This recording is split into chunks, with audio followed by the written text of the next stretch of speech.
Top 5 exercise to relieve knee pain for seniors. Hi, आज की इस वीडियो में देखेंगे 5 बेस्ट एक्सरसाइजेस जो आप कर सकते हैं बढ़ती हुई उम्र के साथ नी पेन को रिलीव करने के लिए। लेकिन उससे पहले जानेंगे कि किन किन कारणों से नी पेन होता है या हो सकता है आपकी बढ़ती हुई उम्र के साथ। नी पेन होने के कई सारे कारण हो सकते हैं। आपकी बढ़ती हुई उम्र के साथ आपका जो डिजनरेटिव चेंजेस है नी में वो आने लग जाता है। बहुत सारे स्ट्रक्चर से हमारा नी जॉइंट बना हुआ होता है और एक इंक्रीजिंग एज के साथ या सेडेंटरी लाइफस्टाइल जीने की वजह से जो डिजनरेटिव चेंजेस आते हैं उसकी वजह से नी पेन डेवलप हो जाता है। सबसे पहले बात करेंगे ओस्टियोआर्थराइटिस। ओस्टियोआर्थराइटिस एक मोस्ट कॉमन कॉज है नी पेन का।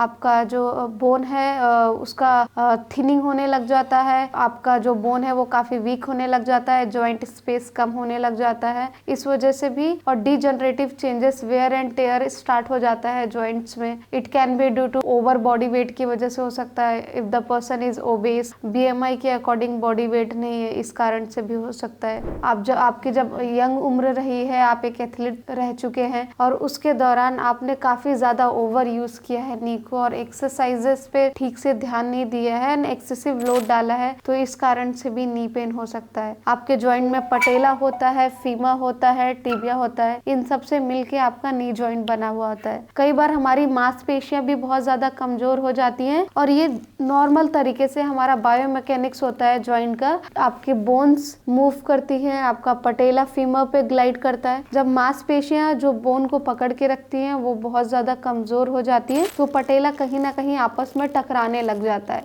ये पटेला टकराने की वजह से भी जो कार्टिलेज का एक लेयर होता है फीमर पे, पटेला पे, वो कहीं ना कहीं रिपीटेटिव फ्रिक्शन की वजह से डैमेज होने लग जाता है। सो कार्टिलेज का डिजनरेशन भी टाइम के साथ हो जाता है। जॉइंट स्पेस कम होने की वजह से फीमर टिबिया के बीच में जो मेनिस्कस होता है, मीडियल एंड लेटरल मेनिस्कस, वो भी कहीं ना कहीं डैमेज होने लग जाता है जॉइंट स्पेस कम होने की वजह से। या आप एक एथलीट है, हाई इम्पैक्ट एक्टिविटीज कर रहे हैं और एक्सरसाइज कहीं ना कहीं नहीं कर रहे हैं, आपकी मसल्स का बैलेंस इक्वल नहीं है, तो वो रिपीटेटिव स्ट्रेस पड़ने की वजह से भी मेनिस्कस का डैमेज होने लग जाता है एक समय के साथ। कई बार क्या होता है कि आपका जो है मेनिस्कस डैमेज होने लग जाता है, कार्टिलेज डैमेज होने लग जाता है और ओवर यूज होने की वजह से लिगामेंट की भी इंजरी, एसीएल का स्प्रेन दिखाई देगा आपको, पीसीएल का दिखाई देगा। सो एसीएल इज मोस्ट कॉमन। तो ये तीसरा कारण ये भी हो सकता है। रिपीटेटिव स्ट्रेस आपके जॉइंट पे पड़ रहा है, आपके बीएमआई के अकॉर्डिंग 10 किलो ज्यादा है, 20 किलो वजन ज्यादा है,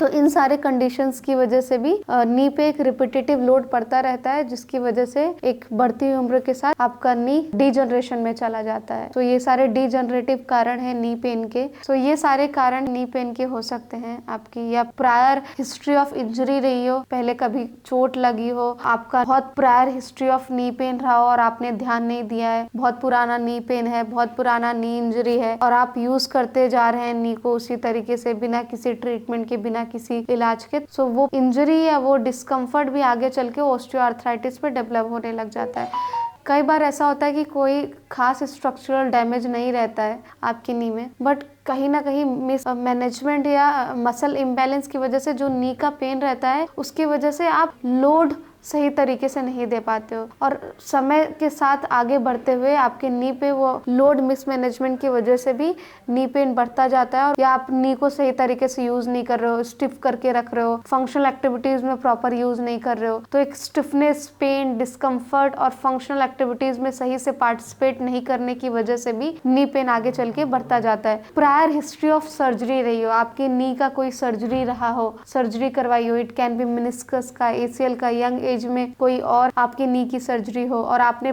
सही तरीके से एक्सरसाइज नहीं की है, मांसपेशियों को सही तरीके से ट्रेन नहीं किया है, स्ट्रेंथनिंग एक्सरसाइजेस नहीं किया है, बैलेंसिंग एक्सरसाइज नहीं किया है, तो इन कारण की वजह से भी आगे चल के डिजनरेटिव चेंजेस आने लग जाता है और आपका नी ओस्टियोआर्थराइटिस की तरफ डेवलप होने लग जाता है। सो ये सारे कारण हैं। ट्रीटमेंट, फिजियोथेरेपी तो आपको हमेशा करना है, एक गाइडेड रिहैबिलिटेशन फॉलो करना है। इस रिकवरी को, इस ट्रीटमेंट को और फास्टर बनाने के लिए आप पीआरपी ट्रीटमेंट ले सकते हैं, जो कि आज के टाइम पे काफी बढ़िया ट्रीटमेंट माना जा रहा है नी पेन के लिए, डिजनरेटिव कंडीशंस के लिए। पीआरपी, प्लेटलेट रिच प्लाज्मा, जो कि एक ट्रीटमेंट है, आपके खुद से आपका खुद का ब्लड लेते हैं जिससे प्लेटलेट को कॉन्सेंट्रेट करके निकाला जाता है, जिसमें काफी ज्यादा ग्रोथ फैक्टर्स पाए जाते हैं और टिश्यू हीलिंग में, टिश्यू रिपेयर में बहुत ज़्यादा मददगार रहता है पीआरपी ट्रीटमेंट। पीआरपी ट्रीटमेंट अगर आपका है, टिश्यू रिपेयर है, तो नी पेन कम होगा, तो आपका स्टिफनेस कम होगा, जॉइंट की मोबिलिटी ठीक रहेगी, पेन कम रहेगा, इन्फ्लेमेशन कम रहेगा और इस तरीके से आपको पेन में रिलीफ मिलेगा। साथ ही साथ physiotherapy guided exercises for your VMO vastus medialis obliquus के लिए, quadriceps strengthening exercises, posterior kinetic chain exercises, overall lower limb की प्रॉपर स्ट्रेंथनिंग एक्सरसाइजेस करनी है आपको। वैसे तो बढ़ती हुई उम्र के साथ आपको हेड टू टो सारे ही जॉइंट एंड मसल्स को वार्म अप रखना चाहिए, एक्सरसाइजेस करना चाहिए, but for knee pain it's very important कि आप ग्लूट्स, हैम्स, क्वाड्स, काफ सारी मसल्स को अच्छे से ट्रेन करें। लो इम्पैक्ट एक्सरसाइजेस कर सकते हैं लाइक स्विमिंग, साइकिलिंग, जॉगिंग। और अभी हम बात करेंगे टॉप 5 एक्सरसाइजेस जो आप घर बैठे कर सकते हैं to relieve your knee pain. First exercise करेंगे आप क्वाड डोमिनेंट एसएलआर। उसके लिए अपोजिट नी को बेंड करना है, keep your leg completely straight, lock your knee और पैर को सीधा सीधा ऊपर उठाएंगे। यहाँ पे 20 सेकेंड होल्ड करना है विद 1 kg। धीरे धीरे आप 2 kg के साथ कर सकते हैं और इसको स्ट्रेंथ के लिए आप रेजिस्टेंस बैंड का भी यूज कर सकते हैं। 20 सेकेंड होल्ड, 10 रेपिटेशन।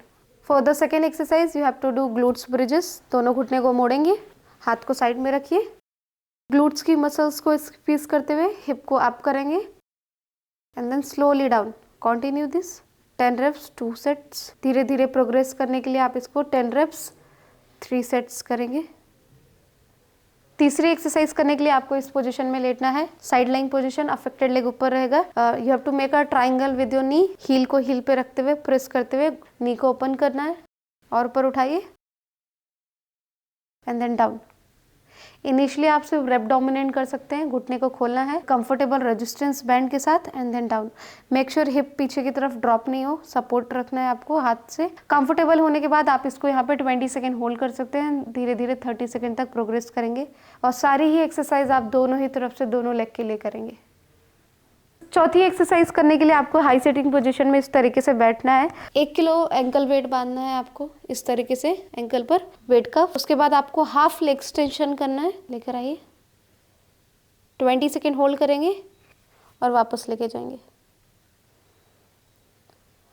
1 kg के साथ अगर आप कंफर्टेबल हैं तो 2 kg कर सकते हैं एंड धीरे धीरे लाइटेस्ट रेजिस्टेंस बैंड के साथ आप इस एक्सरसाइज को प्रोग्रेस करेंगे। हाफ लेग एक्सटेंशन करके अगर आप कंफर्टेबल हैं 90 to 40 डिग्री पे फुल लेग एक्सटेंशन लेके जाएंगे, होल्ड करेंगे यहाँ पे and then slowly down. Initially एब्डोमिनेंट करेंगे, लेग को up and then down. Comfortable होने के बाद 20 सेकेंड होल्ड, टर्मिनल एक्सटेंशन को होल्ड करते हुए मैक्सिमम प्रेशर आप थाई पे फील करेंगे एंड धीरे धीरे इस एक्सरसाइज को भी रेजिस्टेंस बैंड के साथ करेंगे, lightest, medium and then heaviest band. पांचवी एक्सरसाइज करने के लिए आपको इस तरीके से एक बॉल लेना है, पीठ के पीछे रखते हुए बॉल को प्रेस करते हुए स्लाइड करते हुए नीचे आना है और स्लाइड करते हुए धीरे धीरे ऊपर की तरफ जाएंगे। इसमें डेप्थ आप अपनी कंफर्टेबल के अकॉर्डिंग धीरे धीरे बढ़ाएंगे, बहुत ज़्यादा स्क्वाट वाली डेप्थ में नहीं जाना है। इनिशिएट करना है, बॉल को प्रेस करते हुए स्लाइटली डाउन जाएंगे और धीरे धीरे ऊपर आएंगे। टाइम के साथ धीरे धीरे कंफर्टेबल होने के बाद आप डेप्थ बढ़ा सकते हो। 10 रेप्स, 2 सेट्स। घुटने के दर्द से रिलेटेड अगर आपकी कोई और भी क्वेरीज है तो आप हमारे दिए गए नंबर पे हमसे ज़रूर पूछ सकते हैं और अपने क्वेरीज को हमसे शेयर कर सकते हैं।